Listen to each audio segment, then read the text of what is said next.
Hola, de nuevo estamos aquí un día más y vamos a comenzar otra vez a dar estos pensamientos que yo creo que van a ir bien para todo aquel que lo escuche, porque todo lo que viene de Dios es bueno y es bueno de estar comentando, de estar hablándolo y de empezar con lo que escuchamos a ponerlo por práctica, porque lo más importante de todas estas cosas es que todo lo que oigamos, pensemos y empecemos a meditar sobre estas cosas, porque todo nos va a ir bien.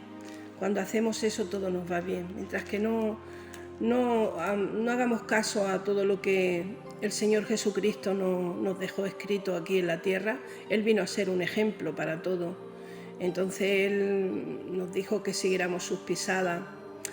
Y yo creo que mayor ejemplo que Jesucristo en el mundo no hay. Nadie se ha levantado que nos pueda dar un ejemplo como el que nos dio.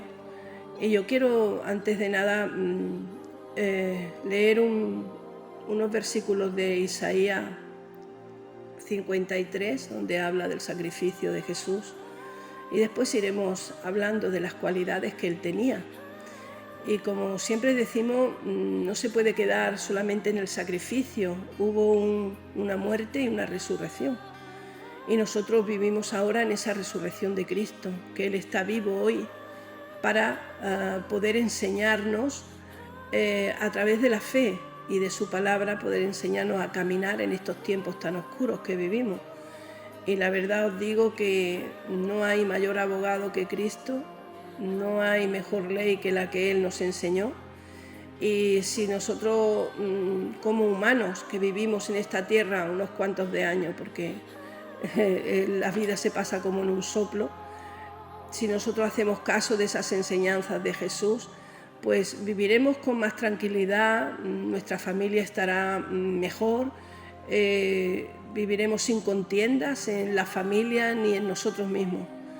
Por eso yo quiero empezar leyendo ese sacrificio de Jesús.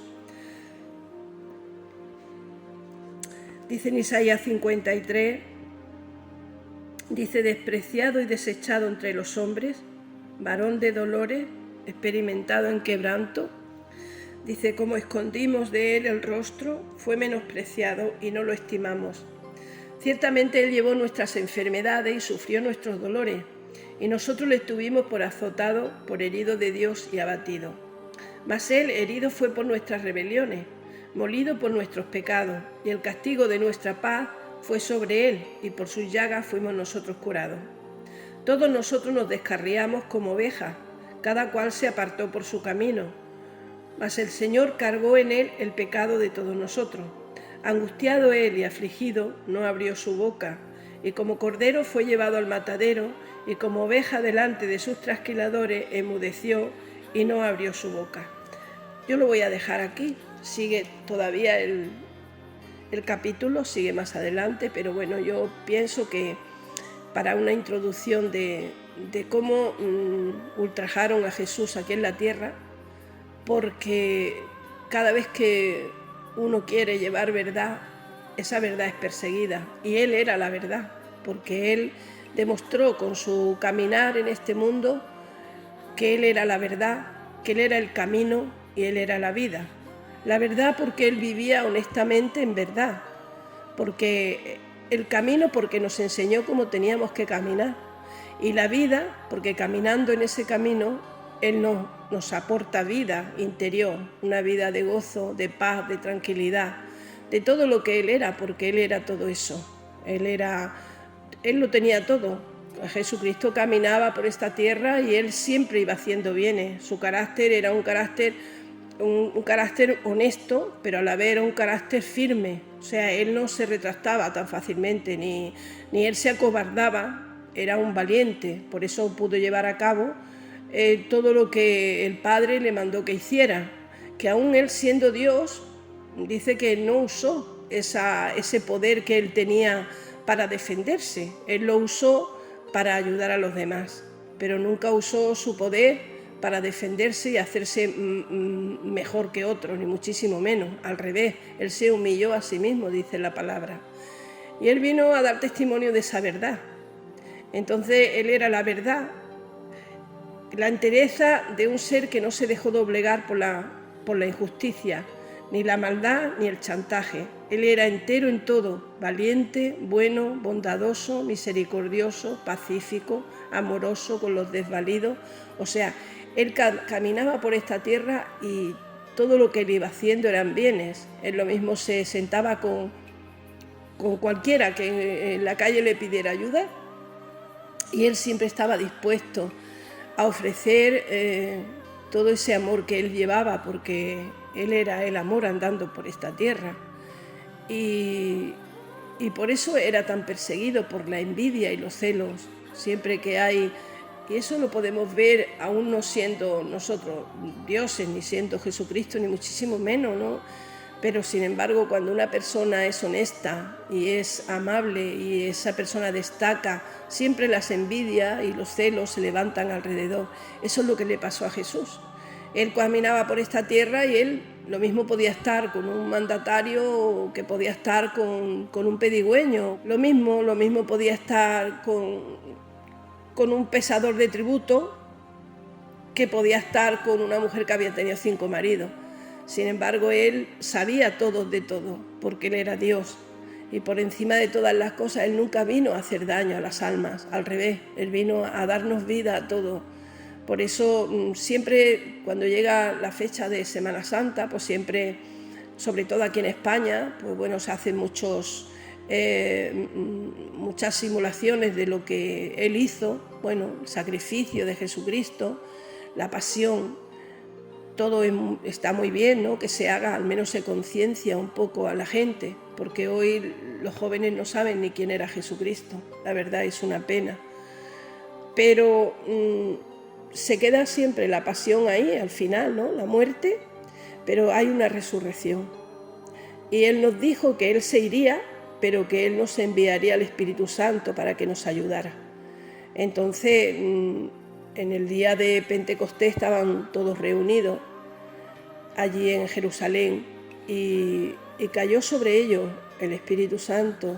Entonces recibieron esa vida de Dios, recibieron ese bautismo para que ellos pudieran tener fuerza para seguir adelante, y por eso ha habido tantos mártires del Evangelio, ha habido tantas almas que han sido sacrificadas y siguen siendo hoy, O sea, no pensemos que los cristianos no están perseguidos en este mundo.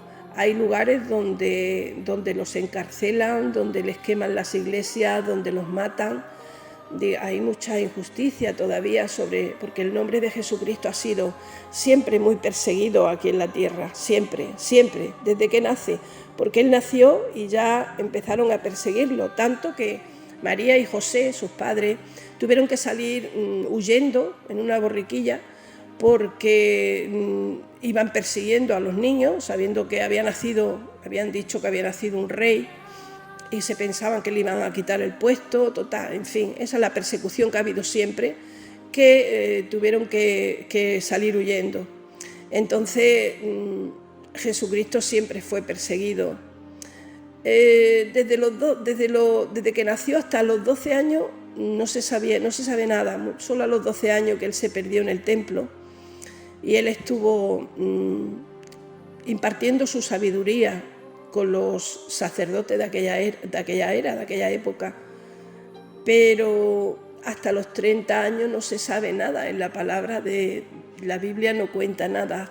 Ese tiempo supongo que Jesucristo estaría ayudando a su padre, a José, estaría ayudándolo al carpintero, sería carpintero, como dice la palabra. Pero después él empezó ese caminar de 3 años, que fueron los 3 años cruciales de su ministerio. Pero ahí él llevaba a cabo lo que el Padre le había encomendado, el Dios Padre le había encomendado, y era que él enseñara el camino hacia la salvación, que él enseñara el camino hacia la vida eterna, porque nosotros somos creación de Dios, por supuesto, nuestro creador es Él, pero nosotros aquí en la tierra estábamos totalmente perdidos. Una vez que te morías, no sabíamos ni a dónde íbamos. Pero cuando Él vino, Él dejó muy claro, Él dijo, yo en la casa de mi Padre muchas moradas hay, voy pues a preparar lugar para cada uno de vosotros. Entonces sabemos que vamos a la eternidad, donde el Señor nos tiene preparadas esas moradas. Aquí hablar de la muerte la gente no quiere, o sea, las personas cuando se les dice, uy, si de aquí no nos vamos a quedar nadie, te asienten con la cabeza y te dicen, sí, es verdad, nadie nos va a quedar, pero a la hora de la verdad nadie se plantea el irse de este mundo. Quieren coger el mundo con las manos. Ahora tenemos ahí el ejemplo de lo que está ocurriendo con esta guerra tan devastadora, ¿no? Todo está escrito y tiene que pasar, es verdad, pero la gente no está preparada, no se prepara porque sabe que un día dejarán este mundo, todo lo que hay aquí, lo dejarán y tendrán que partir y no saben a dónde van a ir. Pero cuando uno verdaderamente empieza a conocer a Jesucristo y ve su caminar y ve cómo verdaderamente Él está con nosotros, porque Él envió su Espíritu Santo y nos ayuda en todas nuestras debilidades cuando pasamos por pruebas. Sabemos dónde acudir a pedir ayuda y sabemos que esa ayuda viene porque todo es por fe, la fe es lo que no se ve, pero es una convicción. Y cuando uno tiene esa convicción de que Jesucristo está vivo, que Él resucitó, que Él nos enseñó un camino, que Él sabe que en este mundo se pasa muy mal, que esta vida es muy dura, que hay muchos problemas en familias, las familias están todas destrozadas, no hay familias enteras, está todo tan equivocado en este mundo, empezando por los gobiernos y terminando por las familias, o sea, total, está todo roto. Pero Él nos enseñó a caminar. Si nosotros camináramos como Él nos dijo, la cosa sería muy diferente. Las naciones estarían muchísimo mejor. Pero bueno, Él dijo que aquí vamos a tener tribulaciones. Él no vino a arreglar este mundo, porque Él dijo, mi reino no es de este mundo. Él vino a enseñarnos que tenemos una eternidad por delante.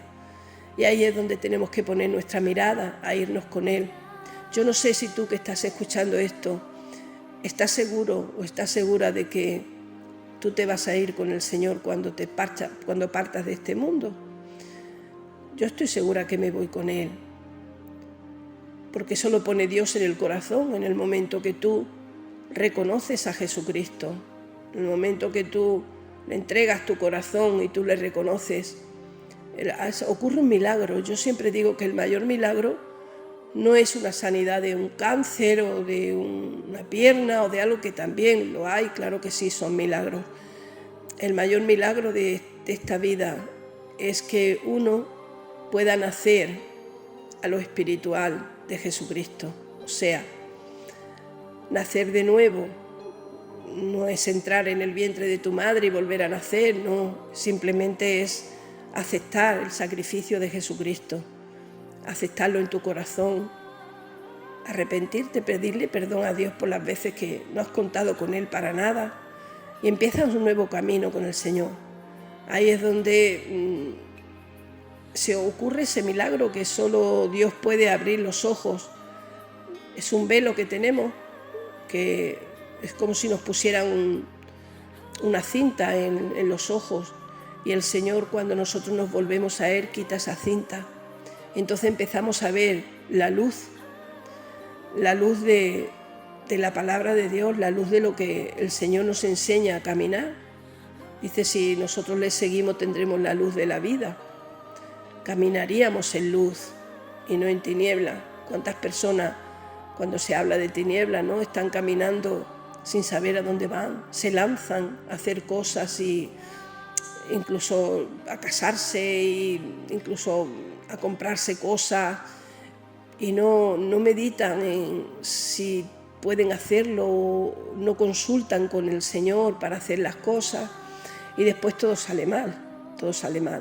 Y tenemos un mundo totalmente revuelto. Hay una sociedad bastante contraria a las enseñanzas de Jesucristo. Todo lo contrario, o sea, nos hemos ido al otro lado. O sea, Cristo nos marcaba un camino y nosotros nos hemos ido por donde nos ha dado la gana, cada uno ha ido por donde ha querido. Entonces, claro, después las cosas salen mal en los hogares y todo se vuelve en contra, todas las cosas se deshacen y después no sabes dónde acudir. Yo te digo a ti hoy que tenemos un punto de referencia y es el sacrificio de Jesús. Yo te invito a que tú cojas la palabra de Dios, cojas la Biblia, empieces a leer los evangelios y veas ahí a Jesucristo cómo caminaba por esta vida. Él era todo lo bueno que un ser humano nunca será, pero Él nos enseñó que tendríamos que caminar de esa manera. Una de las cosas que Dios nos dejó escrito es que lo más importante en esta vida para poder caminar con sencillez, con tranquilidad, en paz, es que el perdón, el arrepentimiento y el perdón es lo que más se necesita. Porque cuando una persona no aprende a perdonar, en su interior se acumulan muchas cosas. Y como yo hablaba hoy con alguien que igual que te haces un corte en un dedo y te puede salir sangre, en el alma también sale sangre, en el alma también hay palabras muy hirientes que parecen cuchillos y eso hiere en el alma. Y cuando las familias se enfadan, o familia o no familia, ¿no? Y se dicen palabras hirientes, todo eso va al alma. El alma sangra también, pero no hay medicina para el alma. La medicina está para la piel, para si te cortas un dedo, si te rompes una pierna, pero ¿quién cura las heridas del alma? Yo te voy a decir una cosa hoy, muy cierta, solamente Jesucristo puede sanar esas heridas. Él las sana, no solamente sana, Él restaura y cicatriza. Y ahí como si no hubiera pasado nada. Y un alma que está tranquila es un alma que ve las cosas positivas. Es una mente que está totalmente pues en paz, no quiere contienda y siempre que necesita alguna cosa siempre busca al Señor. No solamente cuando lo necesita, sino ya por necesidad, porque sabemos que Dios cuida de nosotros aquí en este mundo perdido. Por eso hoy día, si pudiéramos mirar con ojos espirituales el alma de los hombres y las mujeres y los niños, veríamos totalmente como una gangrena en una pierna, toda negra igualmente. Y todo eso conlleva cosas muy fuertes, que las vidas, por eso a veces hay tanto suicidio, hay tantas cosas que ocurren en la sociedad que pensamos cómo es posible que un padre pueda matar a sus dos hijitos. No podemos entender, en mi mente no cabe eso. Pero ¿por qué no cabe? Porque yo sé que el Señor quiere que caminemos en luz, en verdad, en arrepentimiento, en perdón, porque eso es vida para el hombre.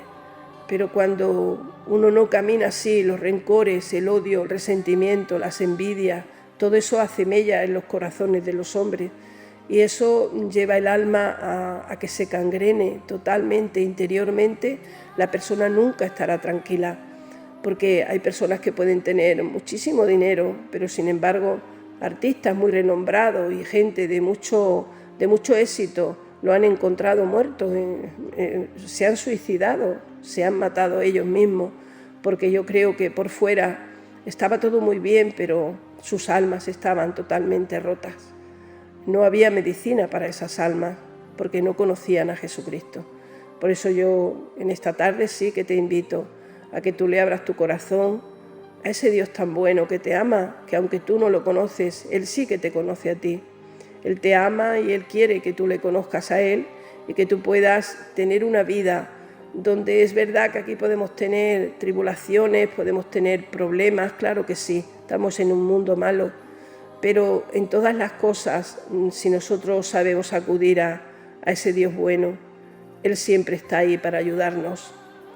Siempre lo hace de una manera, quizás no como nosotros quisiéramos, pero sí como necesitamos. Él sabe lo que necesitamos, porque Él conoce nuestros pensamientos, conoce nuestro interior Él lo conoce todo y por eso delante de Él dice que todas las cosas están desnudas.